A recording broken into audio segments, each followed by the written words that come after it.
আসসালামু আলাইকুম, সবাই কেমন আছেন? আশা করি ভালো আছেন। আজকে আপনাদের সঙ্গে শেয়ার করব ইলিশ মাছ দিয়ে লতি রান্নার রেসিপি। লতিটা রান্না করতে খুব বেশি সময় লাগে না, খেতেও ভালো লাগে। লতিটা রান্না করার জন্য প্রথমে একটা বাটিতে নিতে হবে পরিমাণ মতো লবণ, হাফ টেবিল চামচ ধনিয়ার গুঁড়া, হাফ টেবিল চামচ শুকনো মরিচের গুঁড়া, হাফ টেবিল চামচ হলুদের গুঁড়া, আর দিতে হবে আদা রসুন বাটা 1 টেবিল চামচ। আদা রসুনটা একসঙ্গে পেস্ট করা আছে। এরপরে সামান্য পরিমাণে পানি দিয়ে মশলাটা রেডি করে নিতে হবে।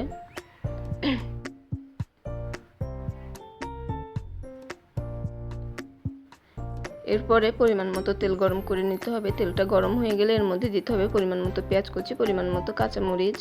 পেঁয়াজটাকে হালকা ব্রাউন কালার করে ভেজে নিতে হবে। পেঁয়াজটা যখন হালকা ব্রাউন কালার হয়ে যাবে তখন এর মধ্যে দিয়ে দিতে হবে আগে থেকে রেডি করে রাখা মশলা। মশলাটা দিয়ে ভালোভাবে কষাতে হবে।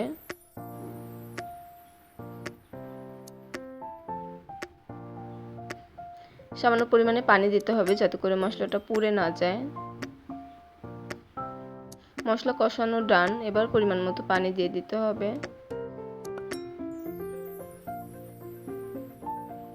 ফিরে এলাম বেশ কিছুক্ষণ পরে। ঝোলটা যখন ফুটে উঠবে তখন এর মধ্যে দিতে হবে ইলিশ মাছ। এখানে মাছের মাথা, লেজ আছে, আপনারা মাছের যে কোনো অংশ দিয়ে করতে পারেন, কোনো সমস্যা নেই।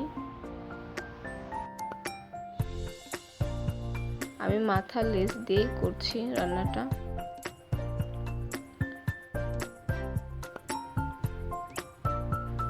এবার আলতো হাতে ভালোভাবে মাছগুলো মিশিয়ে নিতে হবে।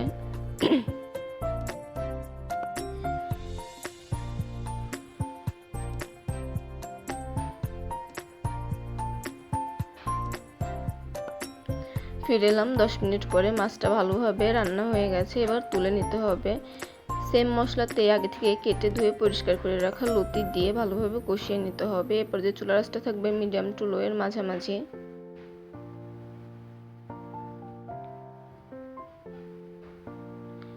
ফিরে এলাম বেশ কিছুক্ষণ পরে। এরপর যে আর কিছুক্ষণ কষিয়ে নিতে হবে। এরপর যে চুলার আঁচটা থাকবে লোতে।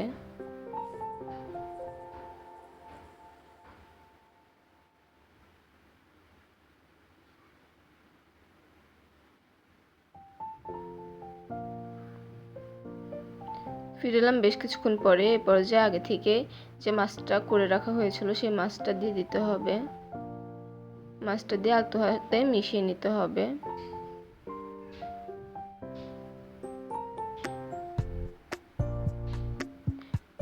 বেশি নাড়াচাড়া করা যাবে না, না হলে মাছটা ভেঙে যাবে।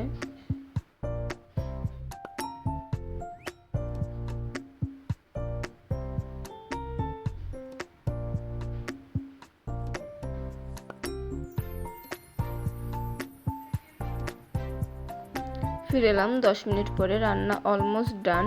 রেসিপিটি ভালো লাগলে লাইক, কমেন্ট, শেয়ার করবেন। চ্যানেলটি সাবস্ক্রাইব করে পাশে থাকার অনুরোধ রইল।